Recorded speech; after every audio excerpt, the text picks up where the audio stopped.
아버지, 제가 올바른 선택을 한 게 맞나요? 김지은은 5억 원이라는 전 재산을 모두 털어 산골의 황무지 7필지를 사들였습니다. 가족들과 친척들은 모두 그녀를 미쳤다고 손가락질했죠. 10년간 홀로 아버지를 간병한 효녀가 상속받은 건 고작 편지 한 통뿐이었거든요. 반면 두 오빠는 25억씩 총 50억 원을 받았습니다. 그런데 그 편지 속에는 놀라운 비밀이 숨겨져 있었어요. 너에게 가장 소중한 것을 주었다. 우리가 함께 걸었던 그 길을 기억해라. 과연 아버지가 딸에게 남긴 진짜 유산은 무엇이었을까요?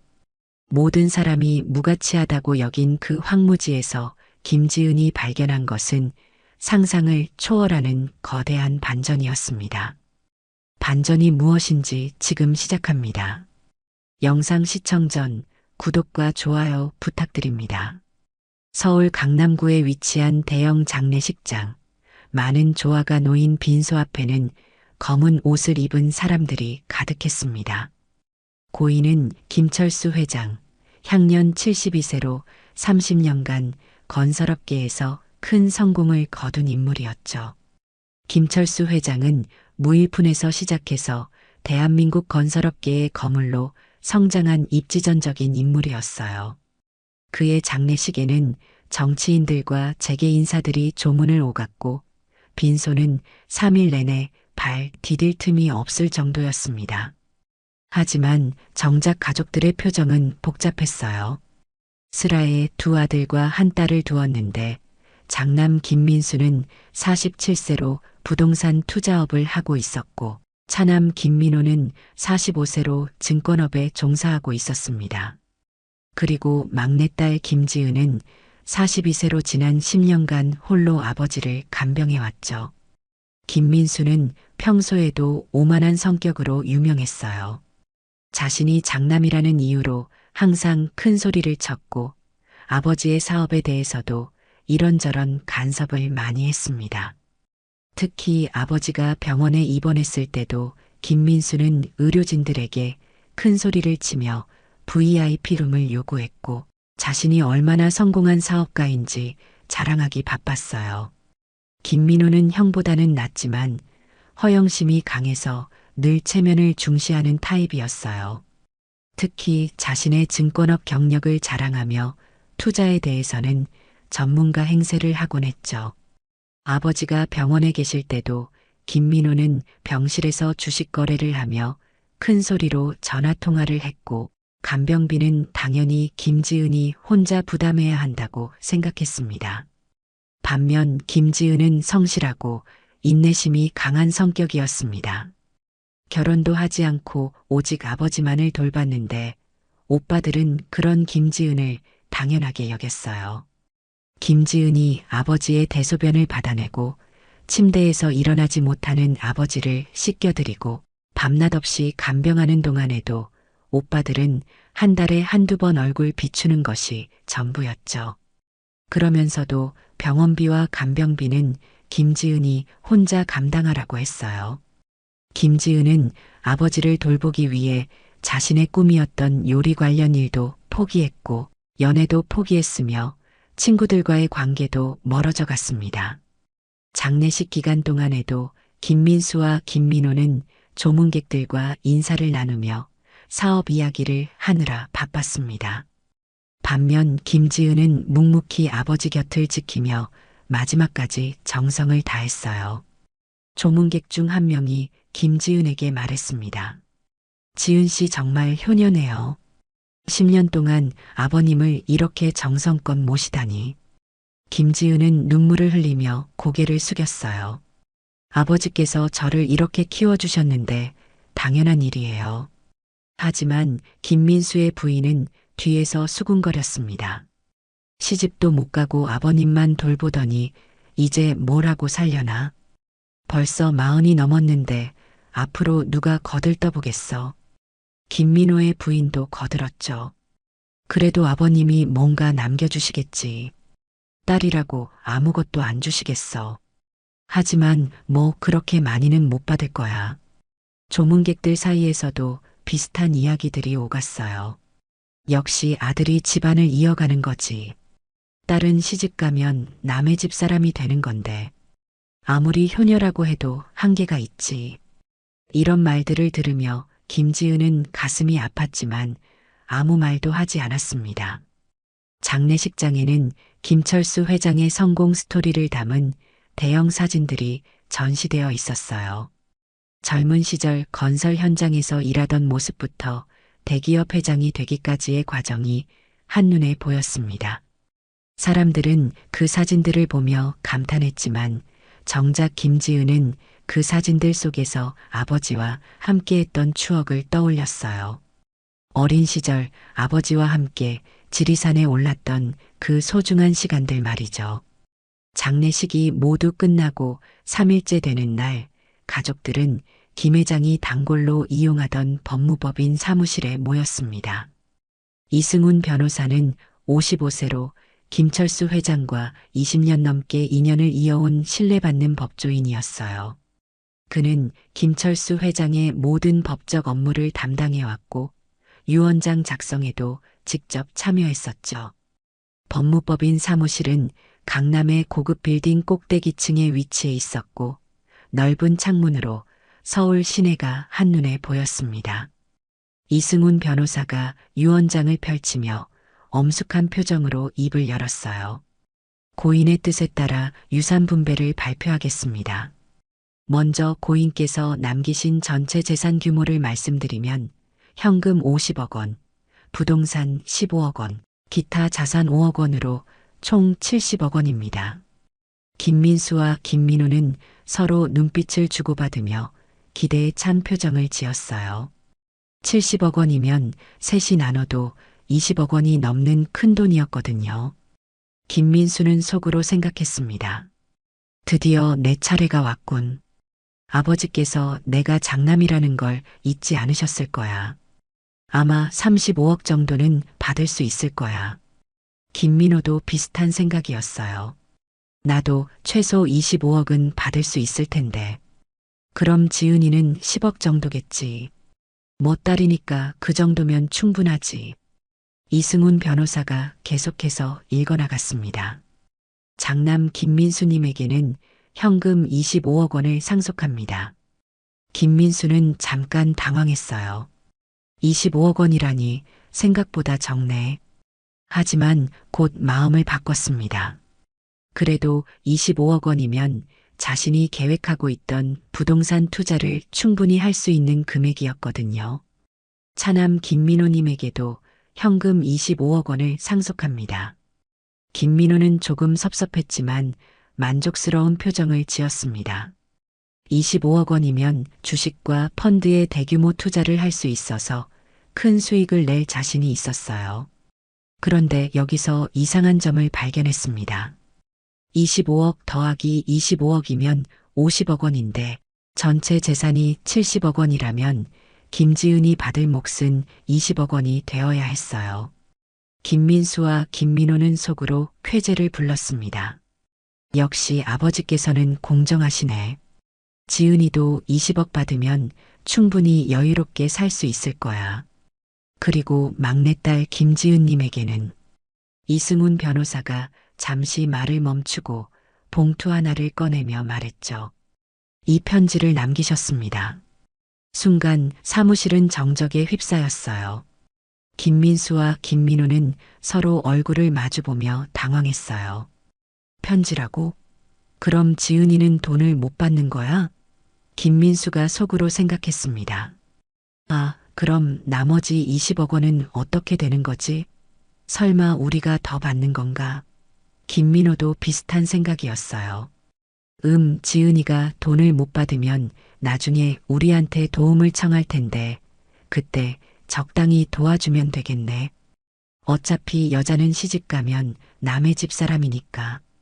반면 김지은은 충격에 빠졌습니다. 떨리는 손으로 봉투를 받으며 마음이 무너져 내렸어요. 10년 동안 정성껏 아버지를 모셨는데 고작 편지 한 통이라니. 오빠들은 25억씩 받았는데 나는 편지 하나라고. 봉투 안에는 아버지의 친필로 쓰인 쪽지가 들어 있었어요. 지은아, 너에게 가장 소중한 것을 주었다. 우리가 함께 걸었던 그 길을 기억해라. 사랑하는 아빠가. 김지은은 쪽지를 읽으며 눈물이 핑 돌았습니다. 이게 뭐야? 이게 정말 전부라는 거야? 아버지, 정말 이게 전부인가요? 김민수가 김지은의 어깨를 툭 치며 말했어요. 지은아, 너무 실망하지 마. 아버지께서 딸에게 줄 수 있는 건 이 정도인 것 같은데. 어차피 결혼하면 남의 집 사람이 되는 거잖아. 그리고 솔직히 말하면 너는 10년 동안 아버지 간병하면서 용돈도 받았고 집에서 공짜로 살았잖아. 김민호도 가식적인 위로를 건넸죠. 그래도 아버지 마음이 담긴 편지잖아. 돈보다 소중한 거 아니야? 그리고 우리가 오빠니까 내가 어려우면 언제든지 도와줄게. 하지만 김민호의 목소리에는 조롱이 섞여 있었어요. 이승훈 변호사는 안타까운 표정으로 김지은을 바라봤습니다. 사실 그는 김철수 회장이 유언장을 작성할 때 의아해했었어요. 가장 효성스러운 딸에게 왜 편지만 남기시는지 이해할 수 없었거든요. 하지만 고인의 뜻이라 어쩔 수 없었죠. 이승훈 변호사가 조심스럽게 말했습니다. 그런데 한 가지 더 말씀드릴 게 있습니다. 나머지 20억 원은 사회복지단체에 기부하시기로 하셨습니다. 이 말을 들은 김민수와 김민호는 깜짝 놀랐어요. 자신들이 추가로 받을 수 있을 거라고 기대했는데 전부 기부라니. 김민수가 불만스럽게 말했습니다. 아버지께서 왜 그런 결정을 하신 거죠? 가족에게 주시면 안 되는 건가요? 이승훈 변호사는 고개를 저으며 답했어요. 고인께서 생전에 하신 말씀으로는 진정으로 필요한 사람들에게 도움이 되길 바란다고 하셨습니다. 법무법인을 나서면서 김민수의 부인이 김지은에게 다가왔습니다. 지은 씨, 정말 안 됐어요. 시집도 못 가고 아버님만 돌보더니 결국 편지 한 통이네요. 저희 남편은 효자라서 많이 받은 것 같은데 25억이나 받았으니까 이제 투자도 마음껏 할 수 있겠어요. 김민수의 부인은 겉으로는 동정하는 척했지만 속으로는 쾌감을 느끼고 있었어요. 시누이가 자신보다 못한 처지가 된 것이 은근히 기뻤거든요. 김민호의 부인도 한마디 거들었어요. 그래도 아버님 뜻이니까 받아들이셔야죠. 딸은 원래 시집 보내면 끝이잖아요. 예전부터 그런 거 아니에요? 그리고 지은 씨도 이제 나이가 40이 넘었으니까 현실적으로 생각해 보세요. 누가 받아주겠어요? 김지은은 두 언니의 말에 가슴이 찢어질 것 같았지만 아무 말도 하지 못했습니다. 사람들의 시선이 너무 따가웠거든요. 주변 조문객들도 수군거리기 시작했어요. 아들들은 25억씩 받았는데 딸은 편지만 받았네. 참 옛날 사람이었나 보네. 아무리 그래도 10년 간병한 딸한테 그렇게 하면 되나? 하지만 또 다른 사람은 반박했습니다. 뭘 그래? 아들이 집안을 이어가는 거지. 딸한테 많이 줘봤자 시댁만 좋은 일 시키는 거야. 그리고 솔직히 말하면 김지은 씨가 10년 동안 아버지 돌본 건 맞지만 그동안 의식주는 해결됐잖아. 또 다른 조문객이 거들었어요. 맞아. 요즘 시대에 편지라도 받은 게 어디야. 옛날에는 딸들이 아예 상속에서 제외되는 경우도 많았는데 김지은은 이런 이야기들을 들으며 더욱 위축되었어요. 그날 밤 김지은은 아버지가 살던 서울 성북동의 오래된 집에 혼자 남았습니다. 오빠들은 각자 강남과 분당의 고급 아파트로 돌아갔고 아무도 김지은을 신경 쓰지 않았어요. 집안은 너무 조용했고 아버지의 빈자리가 크게 느껴졌습니다. 냉장고는 거의 비어 있었고 전기료와 가스료 고지서들이 쌓여 있었어요. 김지은은 아버지를 간병하느라 제대로 된 일을 하지 못했기 때문에 저축도 거의 없었습니다. 아버지 병원비와 간병비로 자신의 적금도 거의 다 털어넣었거든요. 김지은은 아버지의 빈 침실을 바라보며 쪽지를 다시 펼쳐 읽었어요. 가장 소중한 것을 주었다는 말이 도대체 무슨 뜻일까? 우리가 함께 걸었던 그 길이라니. 김지은의 머릿속에 어린 시절 추억이 스쳐 지나갔어요. 아버지와 함께 지리산에 올랐던 그 시간들, 산길을 걸으며 아버지가 해주셨던 이야기들이 떠올랐죠. 그때 아버지는 항상 말씀하셨어요. 지은아, 이 산이 얼마나 아름다운지 아니?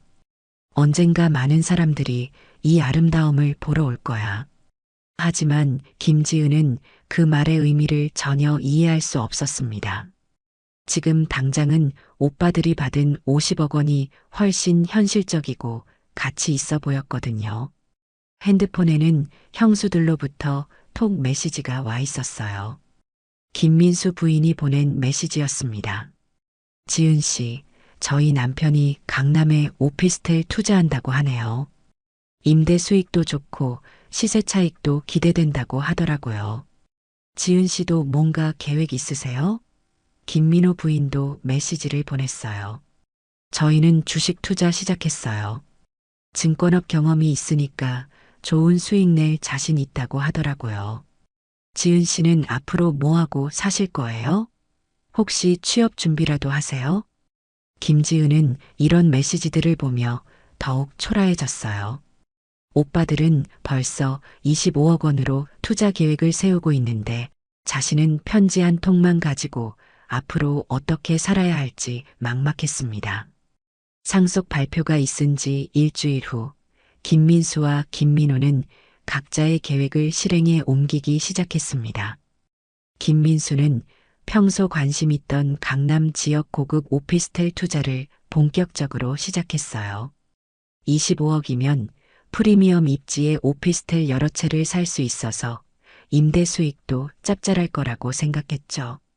김민수는 부동산 중개업소를 찾아가서 큰 소리쳤습니다.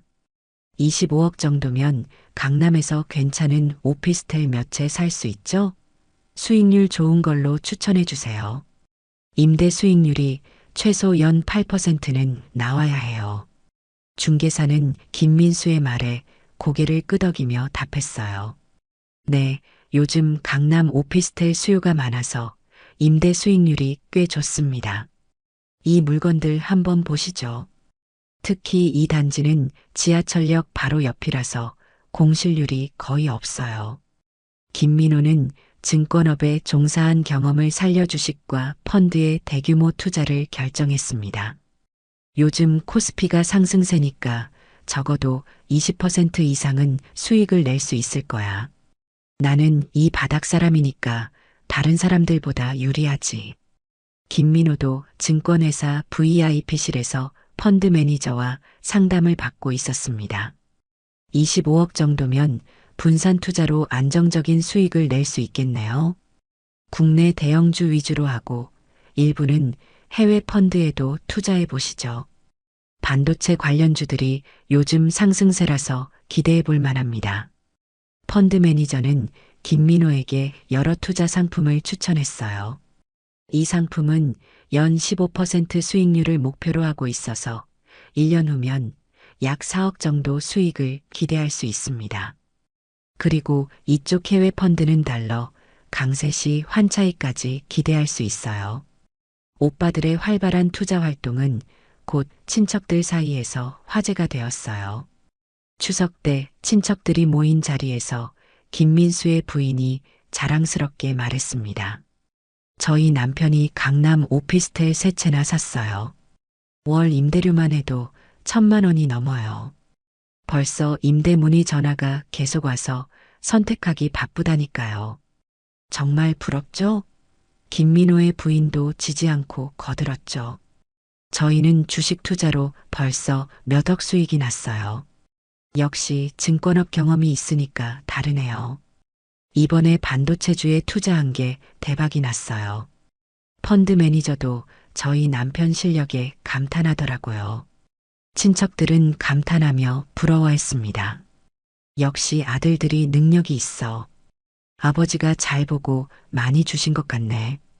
25억씩 받아서 벌써 그렇게 불렸구나. 정말 대단하네. 그런데 지은이는 어떻게 지내고 있어? 누군가 김지은에 대해 물어보자 분위기가 싸늘해졌어요. 김민수의 부인이 한숨을 쉬며 대답했습니다. 아직도 아버님 집에서 혼자 지내고 있어요. 그 편지 하나만 들고요. 정말 안쓰러워요. 취업 활동도 해야 할 텐데 나이가 40이 넘어서 쉽지 않을 거예요. 김민호의 부인도 고개를 저며 말했어요. 10년 동안 간병한 게 편지 한 통 값이라니. 아버님도 참 냉정하시네요. 그래도 딸이잖아요. 친척 중 한 명이 의견을 보탰습니다. 그래도 딸이잖아. 시집 가면 남의 집 사람이 되는데 뭐. 옛날부터 그런 거 아니야. 요즘 시대에도 아들이 집안대를 잇는 건 마찬가지지. 또 다른 친척이 맞장구 쳤어요. 맞아. 아들이 집안을 이어가는 거지. 딸한테 많이 줘봤자 시댁에서 좋은 일만 하는 거야. 그리고 솔직히 말하면 김지은 씨가 10년 동안 간병했다고 하지만 그동안 숙식은 해결됐잖아. 이런 대화들이 김지은의 귀에 들어왔습니다. 김지은은 친척 모임에 참석했지만 구석에 조용히 앉아 있을 뿐이었어요. 아무도 김지은에게 직접 말을 걸지 않았고 김지은도 굳이 나서서 말하지 않았습니다. 친척들은 계속해서 김민수와 김민호의 성공담에 대해 이야기했어요. 정말 형제가 똑똑하네. 25억을 받자마자 바로 투자를 시작하다니. 역시 사업 수완이 있어. 앞으로 몇 년 안에 재산이 몇 배로 불어날 것 같은데 집으로 돌아오는 길에 김지은은 깊은 상처를 받았어요. 사람들의 시선이 너무 차갑게 느껴졌거든요. 정말 내가 10년 동안 아버지를 돌본 게 아무 의미가 없는 걸까? 아버지는 정말 나를 사랑하지 않으셨던 걸까? 그런데 마음 한편으로는 의문이 들었어요. 아버지가 그렇게 냉정한 분이셨을까? 분명히 어떤 깊은 뜻이 있으실 거야. 그날 밤 김지은은 아버지의 서재에 들어가서 오래된 사진들을 들여다봤습니다. 어린 시절 아버지와 함께 찍은 사진들, 지리산에서 함께 등산했던 사진들이 앨범 가득 들어 있었어요. 사진 속 아버지는 늘 김지은을 따뜻하게 바라보고 계셨죠. 특히 지리산 등산 사진에서 아버지의 표정은 유난히 행복해 보였어요. 김지은은 사진을 보며 눈물을 흘렸습니다. 아버지가 나를 사랑하지 않으셨을 리가 없어. 분명히 무슨 깊은 뜻이 있으실 거야. 상속 발표 후 한 달이 지난 어느 날, 김지은은 갑작스럽게 이상한 행동을 시작했습니다. 지리산 자락에 위치한 작은 시골 마을, 그곳에 버려진 땅들을 하나씩 사들이기 시작한 거예요. 첫 번째로 매입한 땅은 평당 3만 원짜리 잡초만 무성한 야산이었습니다. 김지은은 마을 부동산 중개소를 찾아가서 말했어요. 이 땅 팔고 싶어 하는 분 있나요? 부동산 중개업을 하는 박순자 여사는 김지은을 의아하게 바라봤습니다. 박순자는 69세로 이 지역에서 30년 넘게 부동산 중개업을 해온 베테랑이었죠. 박순자는 김철수 회장과도 오래전부터 알고 지낸 사이였어요. 김철수 회장이 젊었을 때 이 지역에서 소규모 건설 프로젝트를 진행한 적이 있었거든요. 그때부터 인연이 시작되어서 가끔 안부를 주고받는 사이였습니다. 아가씨, 이 땅은 정말 쓸모없어요. 농사도 안 되고 집 짓기도 어려운 땅인데 왜 사려고 하세요? 경사도 심하고 진입로도 제대로 안 되어 있어서 개발하기도 힘들어요. 김지은은 확신에 찬 목소리로 답했습니다. 그래도 사고 싶어요. 얼마인지 알아봐 주세요. 박순자는 고개를 저으며 말했어요. 제가 이 일 30년 넘게 했는데 이런 땅 사겠다는 사람은 처음 봐요. 정말 후회할 텐데. 땅 주인도 팔리기를 포기했던 땅이에요. 하지만 김지은의 의지는 확고했습니다. 첫 번째 땅을 3천만 원에 매입한 후 김지은은 계속해서 그 일대의 땅들을 사들였어요. 두 번째는 평당 5만 원짜리 임야, 세 번째는 평당 2만 원짜리 휴경지였습니다. 모두 오랫동안 방치되어 있던 쓸모없는 땅들이었어요. 소식을 들은 김민수가 급히 김지은에게 전화를 걸었어요. 지은아, 내가 지금 뭘 하고 있는 거야? 쓸모없는 산골 땅을 왜 사고 있어? 너 정말 미쳤구나. 그 돈이면 서울에서 원룸이라도 하나 사지. 김지은은 차분하게 답했습니다. 오빠 아버지께서 분명 의미가 있어서 그러신 것 같아요. 김민수는 화가 나서 소리쳤어요. 무슨 의미야? 그냥 편지 한 통인데 거기서 무슨 의미를 찾는다는 거야. 정신 차려. 너 지금 완전히 미쳤어. 아버지 돌아가신 충격으로 정신이 나간 거야. 김민호도 김지은을 말리기 위해 직접 찾아왔습니다. 지은아, 형으로서 하는 말인데 그만해. 너 정말 정신이 나간 것 같아. 아버지 돌아가신 충격이 너무 컸나 보네. 그런 황무지 같은 땅 사서 뭐 하려고. 차라리 그 돈으로 취업 준비를 하거나 작은 사업이라도 시작해. 김지은은 두 오빠의 반대에도 굴복하지 않았어요. 오빠들, 저는 제 돈으로 제가 하고 싶은 일을 하는 거예요. 그 당시 김지은이 가진 돈은 아버지 간병하면서 모은 적금 2억 원과 아버지가 살던 집을 담보로 받은 대출 3억 원이 전부였습니다. 총 5억 원으로 산골의 땅들을 사들이고 있었던 거죠. 친척들 사이에서는 김지은의 행동이 큰 화제가 되었어요.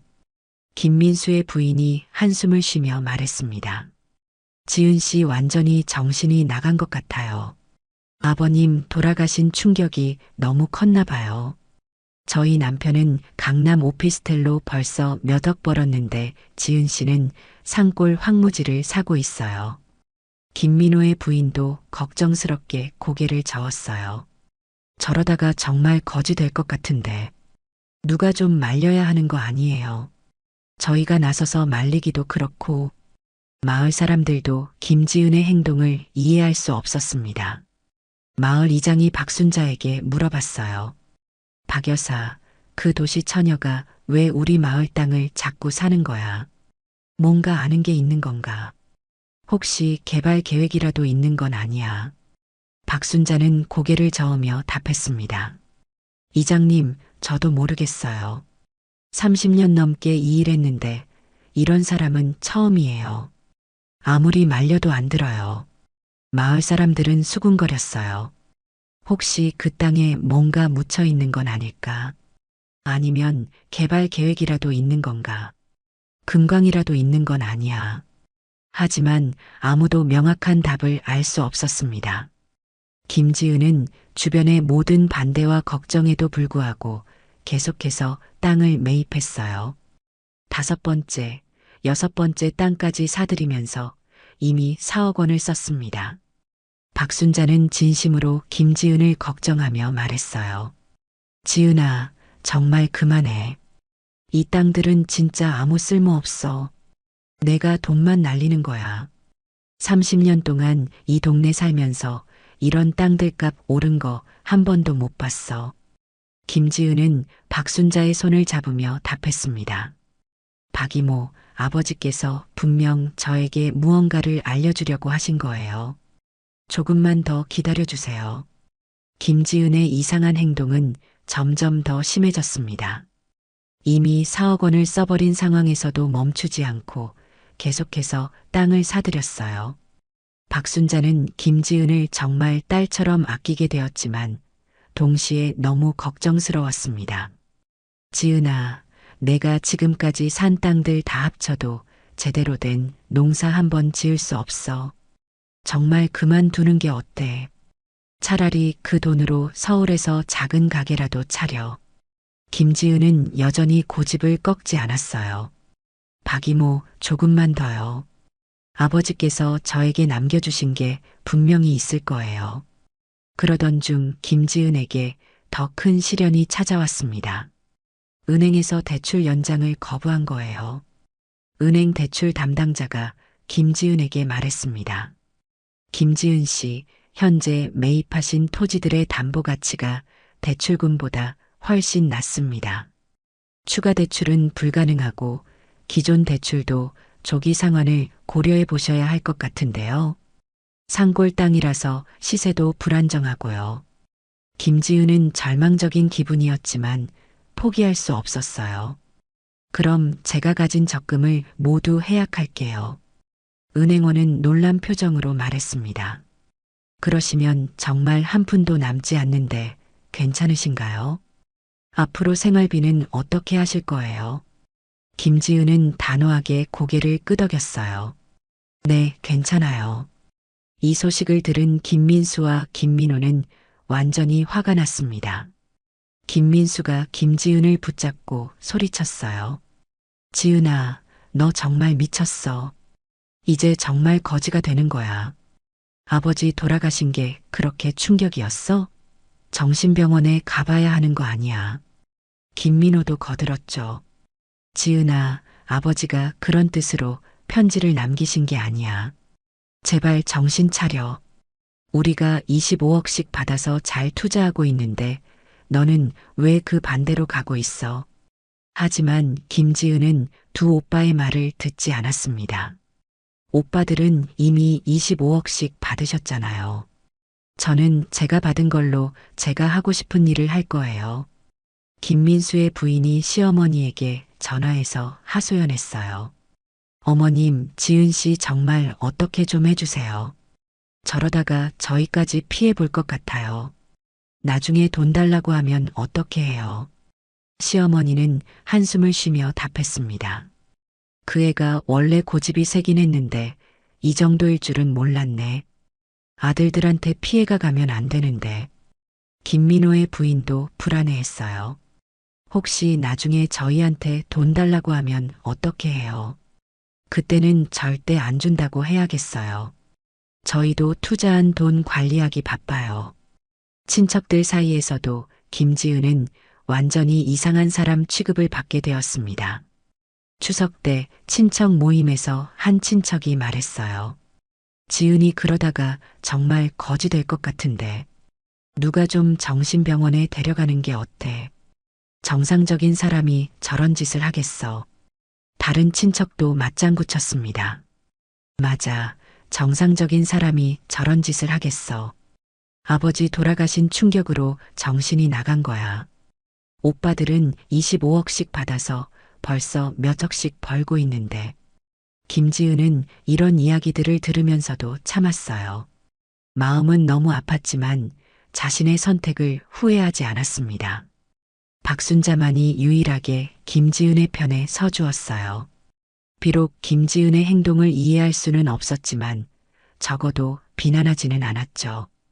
지은아, 내가 내 마음은 이해 못하겠지만 그래도 내 편이야. 힘들면 언제든지 이모한테 와. 밥이라도 같이 먹자. 김지은은 박순자의 따뜻한 말에 눈물이 났어요. 고맙습니다, 박 이모. 이모만이라도 저를 믿어주셔서 정말 고마워요. 그렇게 김지은은 모든 돈을 쏟아부어 총 7필지의 땅을 매입했습니다. 5억 원이라는 전 재산을 모두 투자한 거였어요. 통장 잔고는 정말로 바닥이 났고 이제 더 이상 땅을 살 수도 없었습니다. 마지막 땅을 매입한 날 김지은은 그 땅에 직접 가봤어요. 잡초가 무성하고 돌멩이가 굴러다니는 황량한 모습이었습니다. 객관적으로 봐도 아무 가치가 없어 보이는 땅이었어요. 김지은은 그 땅에 서서 아버지를 생각했습니다. 아버지, 제가 올바른 선택을 한 게 맞나요? 정말 이 땅들에 무슨 의미가 있는 건가요? 그때 바람이 불어와서 김지은의 머리카락을 흔들었어요. 마치 아버지가 대답해 주시는 것 같았습니다. 한편 김민수와 김민호는 자신들의 투자가 성공적이라고 생각하며 득이만만했어요. 김민수는 강남 오피스텔 새 채에서 나오는 월 임대료만으로도 상당한 수입을 올리고 있었고, 김민호는 주식 투자로 벌써 30%가 넘는 수익을 기록하고 있었습니다. 오빠들은 자주 만나서 자신들의 성공담을 자랑했어요. 정말 우리가 현명했어. 아버지께서 우리에게 많이 주신 이유가 있었구나. 지은이는 아직도 정신을 못 차리고 있지만, 김지은이 모든 돈을 써버리고 난 후 절망적인 마음으로 아버지의 서재를 정리하기 시작했습니다. 혹시 아버지가 남겨주신 다른 단서라도 있을까 하는 마음이었죠. 서재 한쪽에는 아버지가 30년간 써온 오래된 수첩들이 가득 쌓여 있었어요. 김지은은 하나씩 펼쳐보기 시작했습니다. 처음에는 그냥 일반적인 업무 메모들이었는데 점점 뒤로 갈수록 이상한 내용들이 나타났어요. 지리산 관광벨트 개발 계획이라는 글씨가 눈에 띄었습니다. 김지은은 깜짝 놀라며 그 페이지를 자세히 들여다봤어요. 아버지의 필체로 빼곡히 적힌 메모들이 있었죠. 2025년 정부 발표 예정, 케이블카 설치 구간, 관광특구 지정 예상 지역이라는 글씨들이 적혀 있었습니다. 김지은은 손이 떨렸어요. 이게 무슨 뜻이지? 아버지께서 이런 걸 미리 알고 계셨던 건가? 수첩을 더 뒤적거리자 더욱 구체적인 내용들이 나왔습니다. 지리산 자락 토지 매입 가능성 검토, 개발 예정 구역 표시, 투자 시기 등이 상세하게 적혀 있었어요. 그리고 정부 관계자들의 이름과 연락처, 건설업계 내부 정보들이 빼곡히 적혀 있었습니다. 아버지가 얼마나 치밀하게 계획을 세우셨는지 알 수 있었어요. 마지막 페이지에는 김지은을 놀라게 한 문장이 있었습니다. 지은이가 가장 좋아하던 그 길목, 언젠가는 많은 사람들이 찾을 곳이 될 거야. 내가 직접 투자할 수는 없지만 지은이라면 할 수 있을 거야. 김지은은 그 순간 어린 시절의 기억이 떠올랐어요. 아버지와 함께 지리산에 올랐던 그 시간들, 그때 아버지가 하셨던 말씀들이 생생하게 기억났습니다. 지은아, 이 산이 얼마나 아름다운지 아니? 언젠가 많은 사람들이 이 아름다움을 보러 올 거야.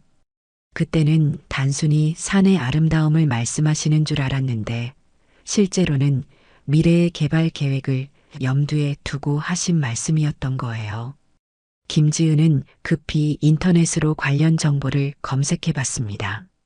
지리산 개발 계획, 관광특구 지정, 케이블카 건설 등의 키워드로 찾아봤지만 구체적인 정보는 나오지 않았어요. 아직 공식 발표가 나지 않은 상태였거든요. 김지은은 이승훈 변호사에게 전화를 걸었습니다. 변호사님, 혹시 아버지께서 생전에 지리산 개발 계획에 대해 말씀하신 적 있나요? 이승훈 변호사는 잠시 침묵하더니 조심스럽게 답했어요. 김지은 씨, 그런 이야기를 어디서 들으셨나요? 김지은은 아버지의 수첩에서 발견한 내용을 설명했습니다. 이승훈 변호사는 깊은 한숨을 쉬며 말했어요. 아버님께서는 건설업계에 30년 계시면서 정부 관계자들과 친분이 많으셨어요. 그래서 일반인들이 모르는 정보들을 미리 알고 계신 경우가 있었죠. 특히 국토교통부와 산림청 관계자들과는 오래된 인맥이 있으셨어요. 김지은은 가슴이 뛰기 시작했어요. 그럼 정말 지리산에 개발 계획이 있는 건가요? 이승훈 변호사는 신중하게 답했습니다. 확실하지는 않지만 아버님께서는 항상 확실한 정보만 메모하시는 분이었어요. 아마 어디선가 들으신 이야기일 가능성이 높습니다. 하지만 이런 내부 정보를 이용한 투자는 법적으로 문제가 될 수 있어서 아버님께서 직접 하실 수는 없었을 거예요. 김지은은 전화를 끊고 나서 다시 아버지의 수첩을 펼쳐봤어요. 그리고 아버지가 남긴 편지를 다시 읽어봤습니다. 너에게 가장 소중한 것을 주었다. 우리가 함께 걸었던 그 길을 기억해라. 이제 그 의미가 조금씩 이해되기 시작했어요. 아버지는 단순히 추억만을 남긴 게 아니라 미래의 가능성을 알려주신 거였죠. 김지은은 자신이 매입한 땅들의 위치를 지도에 표시해 봤습니다. 그리고 아버지의 수첩에 적힌 개발 예정 구역과 비교해 봤어요. 놀랍게도 김지은이 산 땅들이 모두 그 구역 안에 포함되어 있었습니다. 이건 우연이 아니야. 아버지께서 정말 저에게 길을 알려주신 거야. 김지은은 처음으로 희망을 느꼈어요. 지금까지 모든 사람들이 자신을 미쳤다고 했지만 실제로는 아버지의 깊은 사랑과 지혜가 담긴 선택이었던 거죠. 하지만 아직도 확신이 서지 않았어요. 정말 이 계획이 실현될까? 아니면 그냥 아버지의 추측이었을까? 김지은은 더 많은 정보를 찾기 위해 아버지의 서재를 샅샅이 뒤져봤습니다. 그러다가 아버지의 개인 금고에서 또 다른 서류들을 발견했어요. 정부 관계자들과 주고받은 편지들, 회의록, 그리고 비공식 개발 계획서들이 들어 있었습니다. 이 서류들을 보니 아버지가 얼마나 오랫동안 이 계획을 준비해 오셨는지 알 수 있었어요. 그날 밤 김지은은 아버지의 영정사진 앞에서 말했어요. 아버지, 이제 조금씩 알겠어요. 아버지께서 저에게 주신 진짜 선물이 무엇인지 말이에요. 김지은은 아버지의 수첩을 가슴에 꼭 안고 잠들었습니다. 내일부터는 달라질 거야. 아버지께서 보여주신 길을 끝까지 믿고 가볼 거야. 하지만 현실은 여전히 냉혹했어요. 통장에는 몇십만 원밖에 남지 않았고 생활비도 부족한 상황이었습니다. 김지은은 아르바이트라도 해야 하나 고민했지만 일단은 아버지의 계획이 실현되기를 기다리기로 했어요. 2025년 3월 15일 김지은에게는 절대 잊을 수 없는 날이 되었습니다. 그날 아침 뉴스에서 충격적인 발표가 나왔어요. 정부에서 지리산 일대를 국립관광특구로 지정하고 대규모 케이블카 건설 사업을 추진한다고 공식 발표한 겁니다. 김지은은 TV 앞에서 얼어붙었어요. 뉴스 앵커가 말하고 있었습니다. 정부는 지리산 자락에 총 1조 원을 투입해 관광 인프라를 구축하고 케이블카와 리조트 단지를 조성할 계획이라고 발표했습니다. 이 사업으로 연간 500만 명의 관광객 유치를 목표로 하고 있으며 지역 경제 활성화에 크게 기여할 것으로 예상됩니다. 김지은이 매입한 땅들이 정확히 그 개발 구역 한복판에 위치해 있었어요. 뉴스에서 나온 지도를 보니 김지은의 토지들이 케이블카 정거장과 리조트 단지, 예정지 바로 옆이었습니다.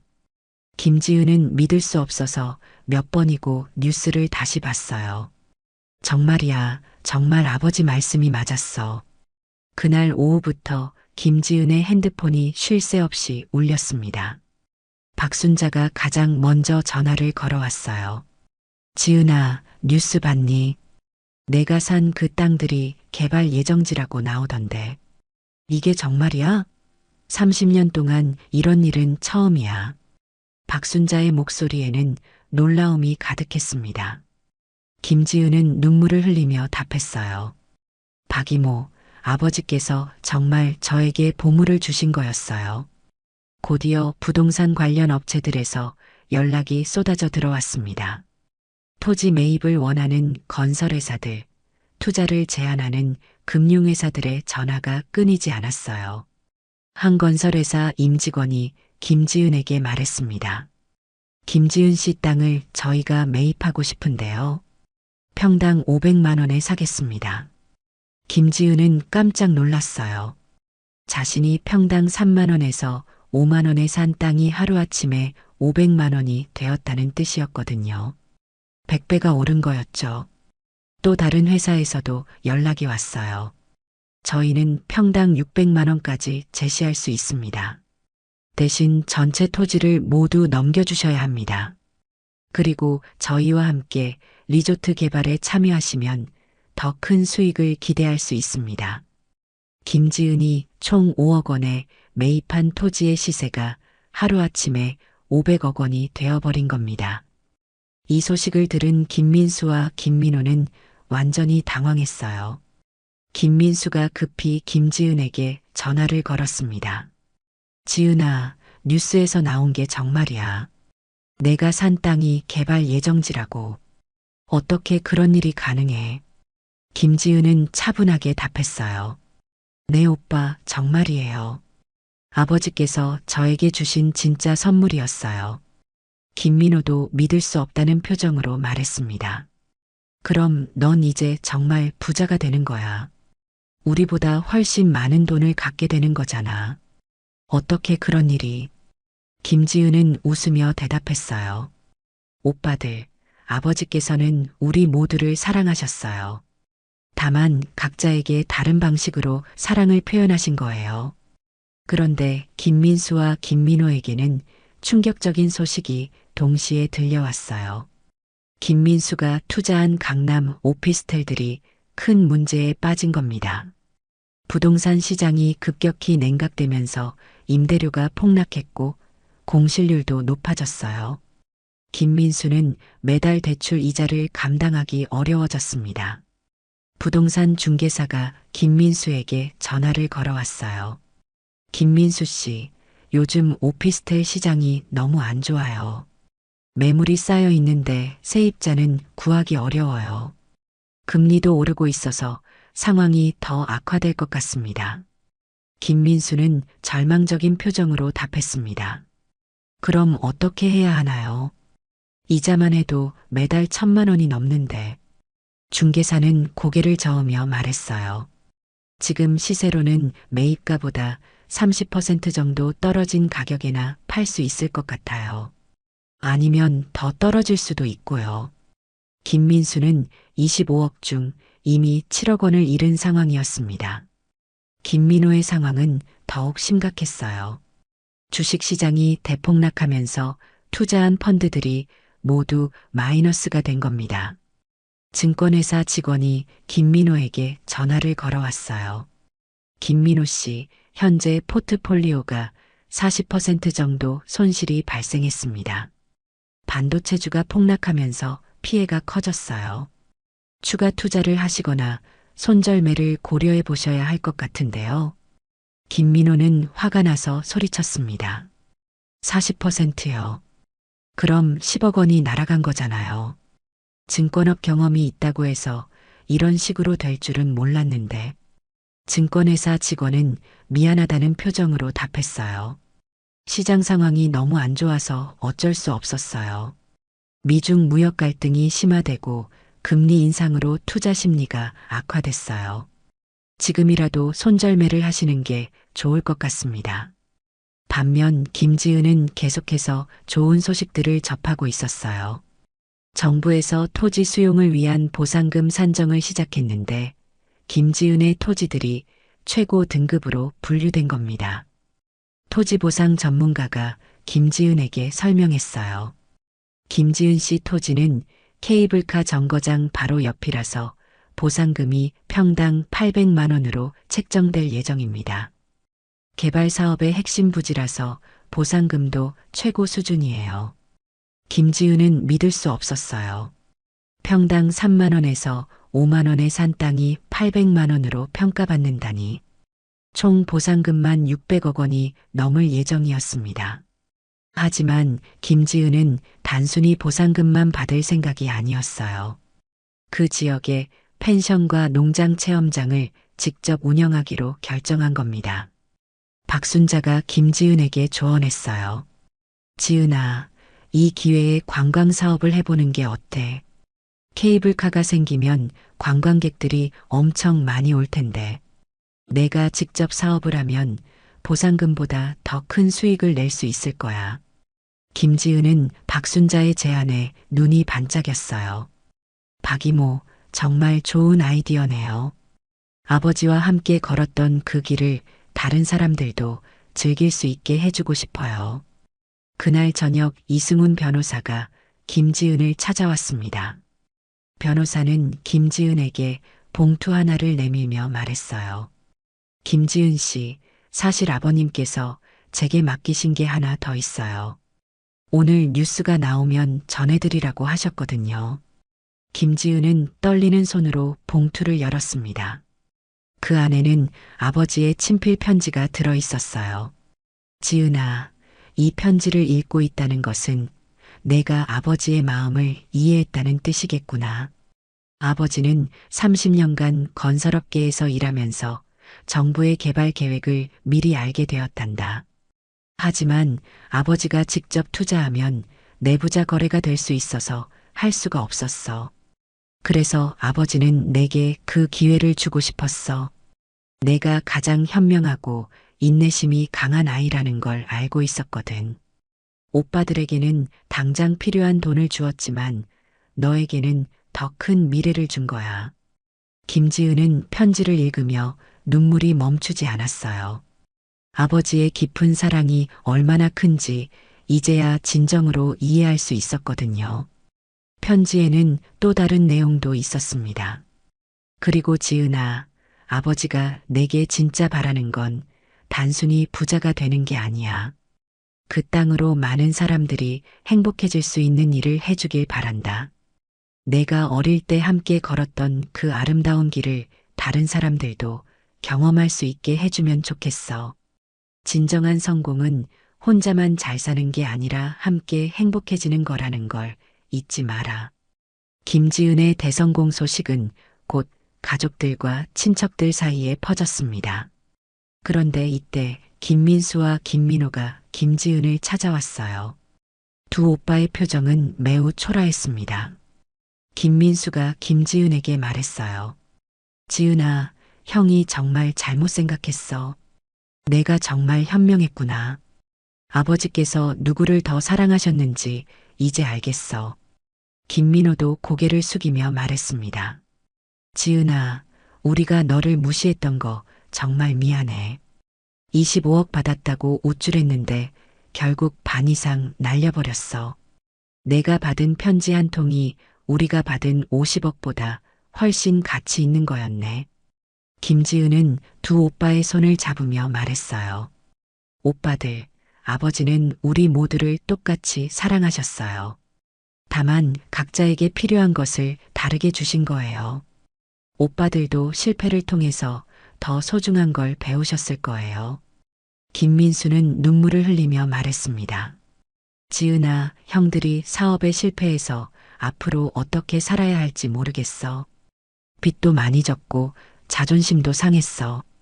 김지은은 따뜻하게 미소 지으며 답했어요. 오빠들, 제가 펜션 사업을 시작하는데 함께 해보면 어떨까요? 우리 가족이 모두 함께 일하면서 새로운 시작을 해보는 거예요. 김민수와 김민호는 김지은의 제안에 감격했습니다. 형수들도 김지은에게 사과했어요. 지은 씨, 저희가 정말 잘못했어요. 앞으로는 정말 가족처럼 지내고 싶어요. 김지은은 모든 것을 이해한다며 웃어 보였습니다. 그렇게 김지은은 오빠들과 함께 지리산 자락에서 새로운 사업을 시작했어요. 아버지가 살던 서울의 옛집을 매각해서 그 돈으로 지리산에 아름다운 펜션을 지었습니다. 펜션 이름은 아버지를 기리는 의미에서 철순의 산장으로 정했어요.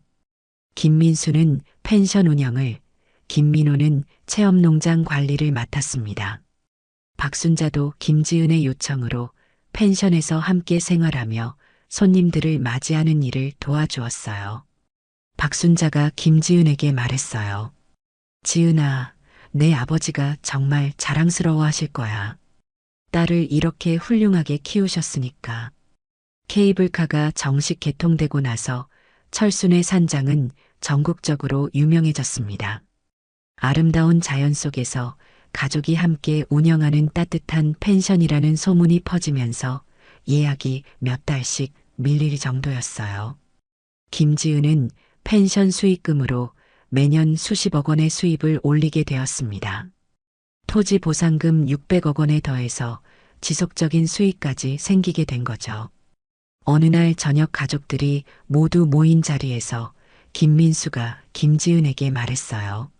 지은아, 아버지께서 정말 지혜로우셨구나.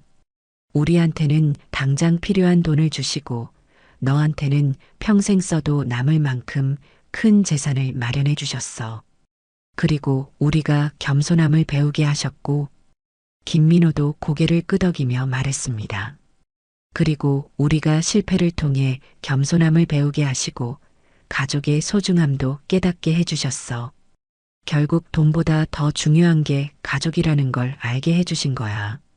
김지은은 아버지의 영정사진을 바라보며 말했어요. 아버지, 이제 정말 알겠어요. 아버지께서 저에게 주신 가장 소중한 것이 무엇인지 말이에요. 그것은 단순한 돈이 아니라 사람을 믿고 기다려주는 마음, 그리고 진정한 가치를 알아보는 눈이었어요. 1년 후 철순의 산장에서는 특별한 행사가 열렸습니다. 김지은이 지역 어려운 이웃들을 위한 장학금 전달식을 연 것이었어요.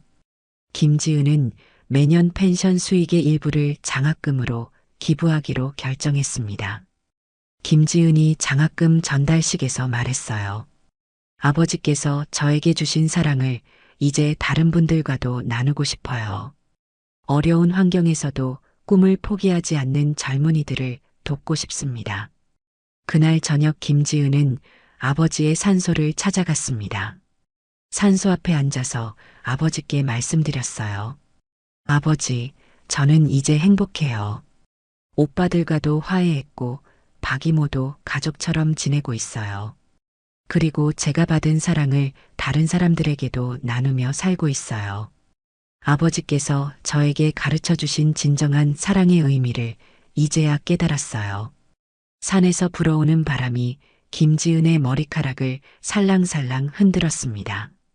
마치 아버지께서 딸을 쓰다듬어 주시는 것 같았어요. 김지은은 미소를 지으며 일어섰습니다. 이제 펜션으로 돌아가서 가족들과 함께 저녁을 먹어야 했거든요. 철순의 산장에서는 오늘도 전국에서 온 손님들이 따뜻한 환대를 받으며 즐거운 시간을 보내고 있었습니다. 김지은과 오빠들, 그리고 박순자가 함께 만들어가는 아름다운 이야기는 지금도 계속되고 있어요. 펜션을 찾는 손님들은 단순히 숙박만 하는 게 아니라 가족의 따뜻함과 진정한 사랑이 무엇인지 느끼고 돌아갔습니다. 김지은의 이야기가 입소문을 타면서 많은 사람들에게 감동을 주었고 철순의 산장은 단순한 펜션을 넘어서 희망의 상징이 되었어요. 김지은은 아버지가 남겨주신 진정한 유산이 무엇인지 완전히 이해하게 되었습니다. 돈이 아니라 사랑과 인내, 그리고 미래를 내다보는 지혜였던 거죠.